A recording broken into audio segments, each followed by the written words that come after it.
Puyuh merupakan jenis unggas yang tidak bisa terbang. Meski ukurannya terbilang kecil dibandingkan unggas lain. Namun siapa sangka puyuh bisa menghasilkan peluang cuan yang besar. Salah satu peternak puyuh asal Dusun Dalingan, Tawang Harjo, Grobogan bernama Muslikah, 28, mengatakan besarnya kebutuhan pasar membuat usaha peternakan puyuh petelur potensial. Hal ini mengingat telur puyuh memiliki harga jual yang cukup tinggi. Ditambah hampir seluruh bagian puyuh bisa mendatangkan omset, mulai dari daging hingga kotorannya. Ternak puyuh itu gampang. Ini saya ngurus sendiri. Kalau udah nggak bertelur, puyuhnya juga bisa dijual lagi. Laku semua itu. Mulai dari kotoran. Kotoran kalau dikeringkan bisa laku rep 20-30 ribu untuk pupuk. Daging juga laku. Telurnya juga laku. Ujarnya kepada Detikcom beberapa waktu lalu. Muslika mengatakan seekor puyuh bisa menghasilkan satu telur setiap hari dan ini berlangsung selama 1,5 tahun. Saat puyuh sudah tidak bisa bertelur maka bisa dijual, baik dalam keadaan hidup maupun diolah dagingnya untuk siap santap.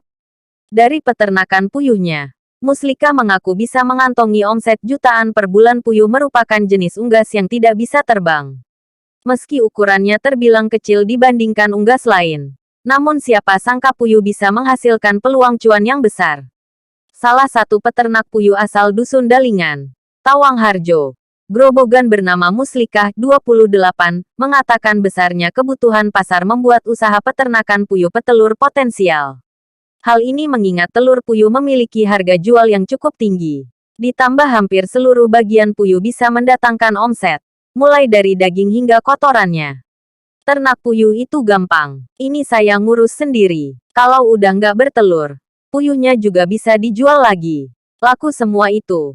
Mulai dari kotoran. Kotoran kalau dikeringkan bisa laku rep 20-30 ribu untuk pupuk.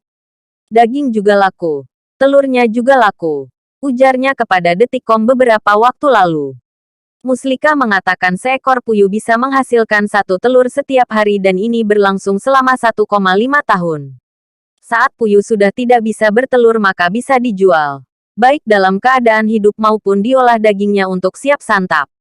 Dari peternakan puyuhnya, Muslika mengaku bisa mengantongi omset jutaan per bulan. Baca juga, peluang bisnis kandang burung puyuh. Omset bisa puluhan juta. Karena tiap hari bertelur. Gampang nyari uangnya. Sehari dapat 80 ribu. Belum dari telur dan penjualan pakan. Per bulan di atas 5 juta rupiah. Tuturnya. Lebih lanjut, Muslika pun membeberkan tips bagi pemula yang ingin memulai usaha ternak puyuh petelur. Menurutnya asupan nutrisi menjadi faktor utama yang perlu diperhatikan, baik melalui pemberian pakan maupun vitamin. Vitaminnya dicampur ke air minum. Fungsinya buat merangsang telur. Terus air minum nggak boleh telat. Sehari 2 kali isi. Pakan juga nggak boleh telat. Soalnya mempengaruhi. Nanti bertelurnya kurang. Kalau puyuh kan bertelur sehari 1.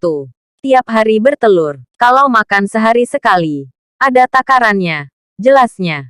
Dia menyarankan agar pakan puyuh tidak dicampur antara pabrikan dan bekatul, sebab dapat mempengaruhi kualitas telur. Ia mengatakan pakan yang dicampur bisa memperpendek masa simpan telur. Selain itu juga membuat kuning telur rentan rusak saat direbus.